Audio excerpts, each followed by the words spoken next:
For today's video, biyahe na tayo naman ng Isabela. Dami natin dala ngayon, no?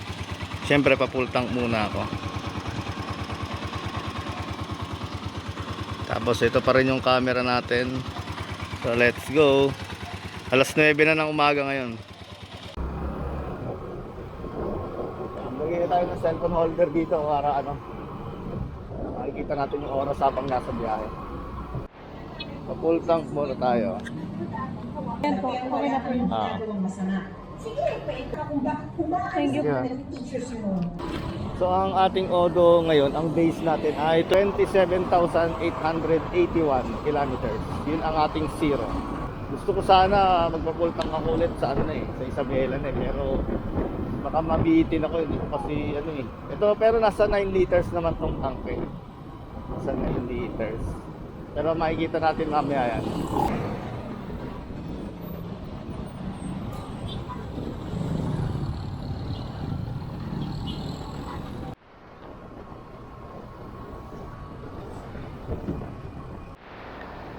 Welcome to Tigbe, Garay na tayo.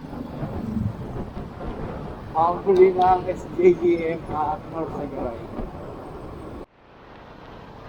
Dito na rin tayo sa may bypass, Claridel bypass.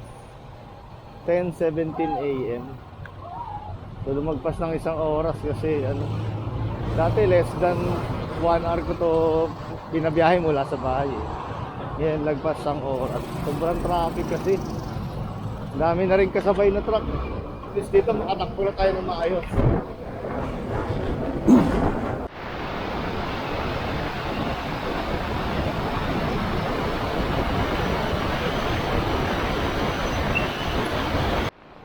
Arco ng Nueva Ecija, 11:15 AM.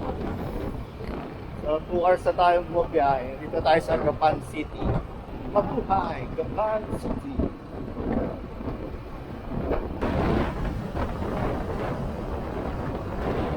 $11:52 AM, mag-aalas 12. 3 hours na tayong bumiyahe. Gapan City. Dito na tayo ngayon sa may Llanera GT Oil. Ay kakapote lang ako. Umuulan na. Dito na ako ngayon sa may San Jose City. Kakain muna.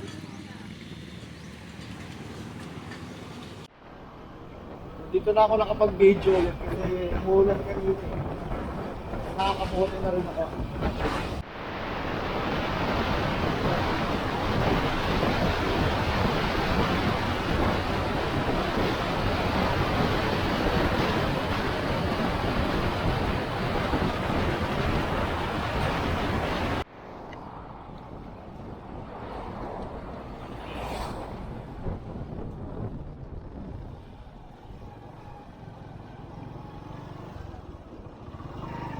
Gas muna tayo. Itong pula boss, full tank.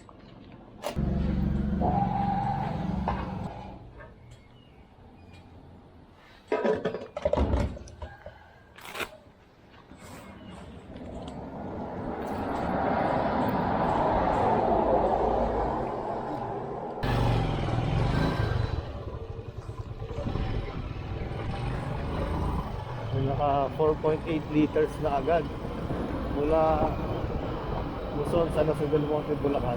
Ang auto check tayo ngayon 28,056 kilometers.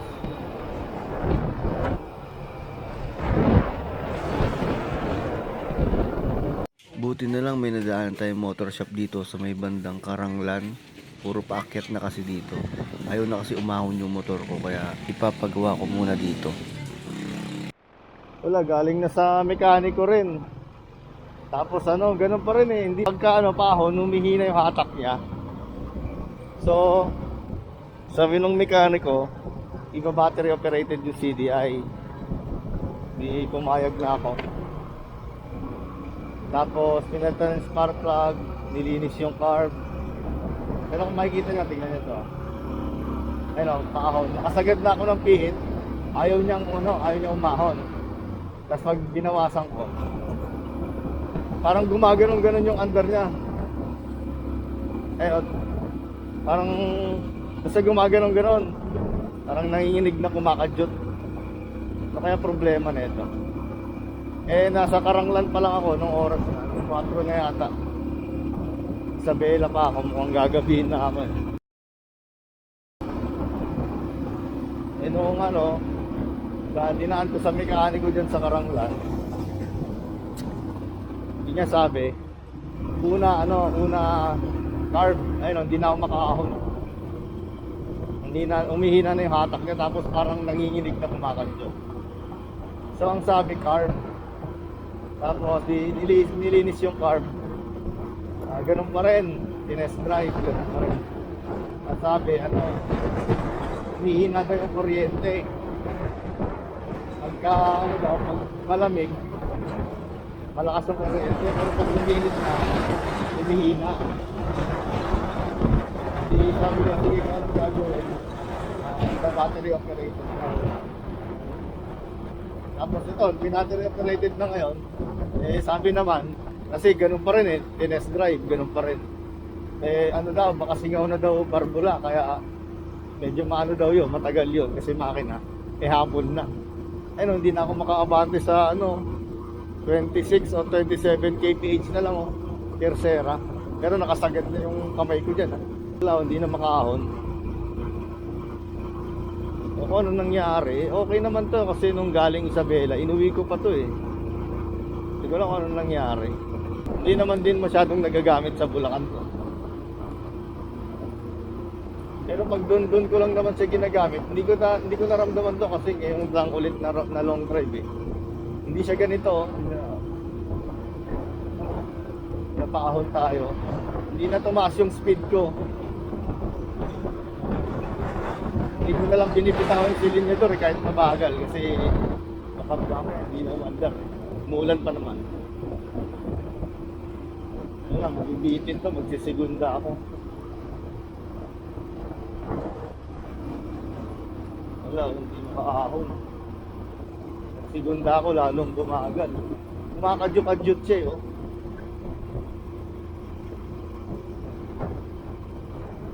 Pero diretso ko ng Isabela to.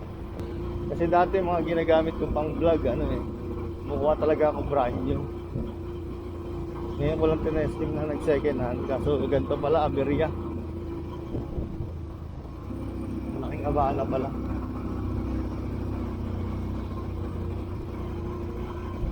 Grabe, sobrang tarik na dito. 20 na lang yung takbo ko. Ayaw na umangat. Lalo siguro dun sa may Dalton Pass. Wala mas bigla na lang nagganon pero galing ako ng Bulacan, wala naman napapa-top speed ko pa nga ng 85. Ewan ko kung nakuhanan yata kanina sa camera, 85 ang top speed. Basta bigla na lang nung humina na yung hatak niya nung nandito na ako sa paahon. Nung ginagamit-gamit ko siya sa Bulacan, okay naman. Malakas pa nga ito hatak Dito lang talaga nangyari, ngayon lang mismo nangyari. Dito sa paakyat ng Karanglan. Wala nangyari. Bakit gano'n? Pero nung inuwi ko to mula Isabela hanggang Bulacan nung nakaraang buwan, di man lang ako binigyan ng sakit ng ulo. Basta dire-diretso yung biyahe ko nun. Dito, so kahit pa paano, kahit humina yung hatak ng motor to, nakakit tayo ng Dalton. Wala, ganyan talaga, Tercera, tapos 26 to 27 kph. So ito, puro pababa. Tignan natin ngayon kung same pa rin ba. Tataka ako kung anong problema Basta nagsimula lang naman nung nung paakyat, puro paakyat. Biglang hindi na siya makaarangkada, nanginginig na kumakadot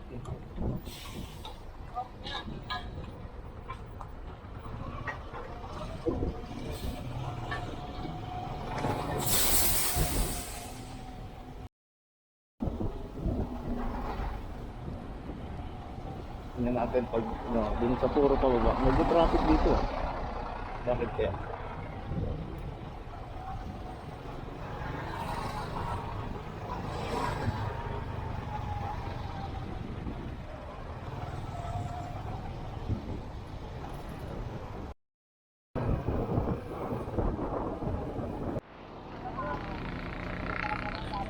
Basis kasi.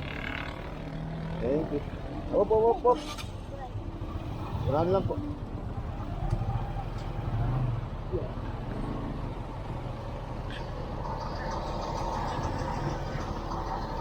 Nag-slide yata ang bus. Ay, nagkatamaan yata yung truck tsaka yung bus. Kaya sobrang traffic. Grabe, ganito na nangyari sa TMX. Ganito pa, sobrang lamig pa dito. Ang dulas ng kalsada. Kaya magandang gawin dito kay TMX. Benta na lang. Kung may bibili, kontakin nyo lang ako. Pero dito sa Isabela ko siguro iiwanan. Kasi titignan ko kung magagawa ng may makahusay na mekaniko sa Isabela. Kaya patinuin. Iuwi ko ng Bulacan pa rin to. Pero kung hindi kaya, siguro susunod, di na lang din ako kukuha ng second hand. Grabe. Sobrang abala yung nangyari ngayon. Ang inaalala ko yung mamaya kasi bandang Magapag, Jadi, meron na namang dun meron na namang ahon. Kanina nga parang nawawalan na akong gana ituloy itong vlog hindi ko sana itutuloy kaso sabi ko sige para makita din ng mga viewers kung ano talaga yung totoong nangyayari. Pag ganito na ganito may naka-experience ka naka-TMX sa inyo tapos ganito rin nangyari. Wala na talaga kanya, sabi ko didelete ko sana yung mga video. Pero hindi, tuloy natin. Hindi naman lahat ng pagkakataon. Lahat yung okay na. May mga ganito senaryo. Siyempre nakakainis, di ba? Isipin nyo lang, dinay-delay lang kayo dito. Dinay-delay ka lang sa safety mo.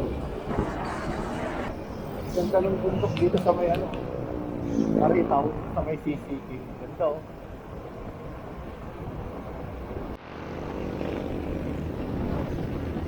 So ito, pahon to, mahabang pahon itong sa may Bambang.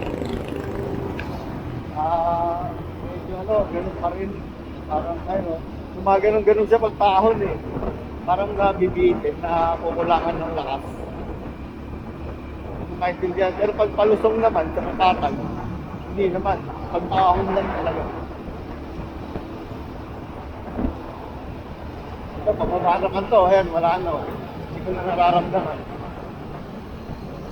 Nararamdaman ko, gumaganda na yung takbo pagkakaganon yan yung pababa. Pero pag pahon, umaakyatan, gumaganon So, sino tayo ng Bagumbong, Nueva Vizcaya.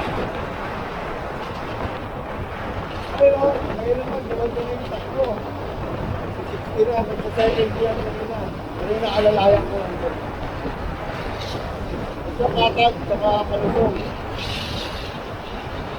Lang sa may problema, yung akyat, yung pagkakit ng gutom mo. Okay, welcome to Bagumbong. Ayan, ay nandito tayo sa Magapag Beach. Okay na rin yung isang lane, Ayun. Dati kasi dito, salib naman. 2 lanes na dati Ayan, single na lang. Kasi na-open na yung kabilaw.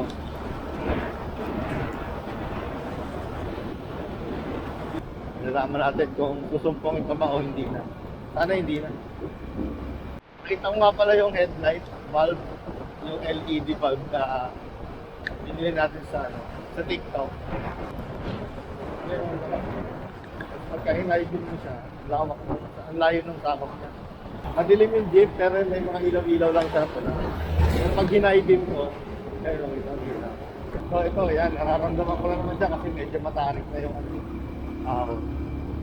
Nararamdaman ko na yan, lumalakas na naman yung niya. Yung nginig niya na may kasamang kadyo. Hindi ko alam kung anong problema talaga nito Alam ko okay na. Basta pagpahon siya, nakawala na yung power. Yan nararamdaman ko yan. Pero kanina, katag, walang problema, tsaka kalusong. So itong ilaw na to, plug and play lang to EMX 125. display lang, wala na. Kasi yung iba, bumibili ng H4 yung sa akin. Yung dulo ng ilaw, H4. Tapos, ano, i-rewiring ka lang. Kasi yung mga H4, ang kotse yung iba. Pwede yung mga pang-office. So, pwede siyang magamit. So, ayun nga, bumapulik siya sa ganon. Ito, paahon to, pero sobrang dilim na dito. Ganun ulit, takbo natin, 25 kph. Mga friend, nandito na tayo sa Isabela. Nakarating din, sobrang dilim. Hindi ko alam paano oras pa. Nakaabot na tayo dito sa Isabela. Yay! Hindi natin makita yung Isabela de Vilvidal kasi madilim na. So, next time na lang yan. Pag maaga-aga tayo magkakita. Ayos na. Kaya, yun pala ang reminder sa akin. Siguro, binigyan ako kanina ng konting aperya. Siguro i-remind ako na, uy, nakakalimot ka na. Pag masaya ka, nakakalimot ka na. Kung may problema ka lang, wala ka lang. So, yung ay lesson ko din sa akin, siyempre sa lahat din ng viewers, sa lahat ng mga nanonood dito, na wag, never yung kakalimutan ng Diyos. Pag-bising pa lang dapat sa umaga, magpadasal na, magpasalamat kayo kasi yung iba hindi na nag-ibising. So tayo, magpapasalamat dapat tayo. Sa umaga pa lang nagising tayo kasi yun ay regalo na. Blessing na yun. Tapos siyempre pag may kinakain ka, pag kumakain ka, magdadasal ka rin, magpasalamat ka rin sa kung ano man yung kinakain mo. Kay kanin at tulungan yan, kay lechon baboy, ipagpasalamat kahit ano man yan. Basta importante, nabusog ka. Ganon din kapag aalis ng bahay, siyempre magdadasal na ingatan kayo. Tapos pag-uwi, pag-uwi ng bahay, ganon din. Magdadasal, magpasalamat na nakauwi kayong ligtas at wala kung ano man ang nangyari. Basta yun lang, alam nyo na yun. Every time, magdasal. So, dito na tayo ngayon sa Isabela. Kasi na Isabela. Ganun pa rin po. Pero yun na, hindi na tinatapok si natin. Hindi na tinatapok sa TNX. Wala nang tapok sa TNX. Okay na siya. Sana, hindi na bumalik. Yun muna kasi lobat na itong video. So, nakulit mo yung video. Ganun talaga. Buhay. Magdasal mo na lang na huwag kang magawa ng hindi maganda o para mag-share ka ng hindi maganda. So time check tayo, 7:10 PM na. Dito tayo sa Cordon. Kain muna ako ng burger dito. Sa Frank's. Medyo maulan pa rin. Malakas yung ambon eh. Nakakagutom. Parang masarap yung hot song eh sa burger. So 7:10 PM. Siguro 1 hour na lang biyahe ko. Nandun na ako sa bahay.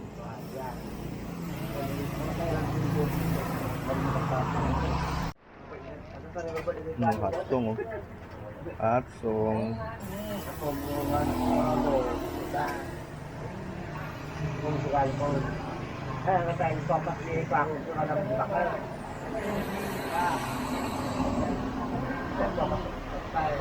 Ngayon ay 8 PM na at nakapasok na rin ako dito sa may arko ng Sinamar. So dito na natin tatapusin itong video dahil parating na rin tayo dito sa Isabela. Thank you Lord dahil nakauwi rin ako ng maayos. Kahit may konting aberya, konti lang naman yan.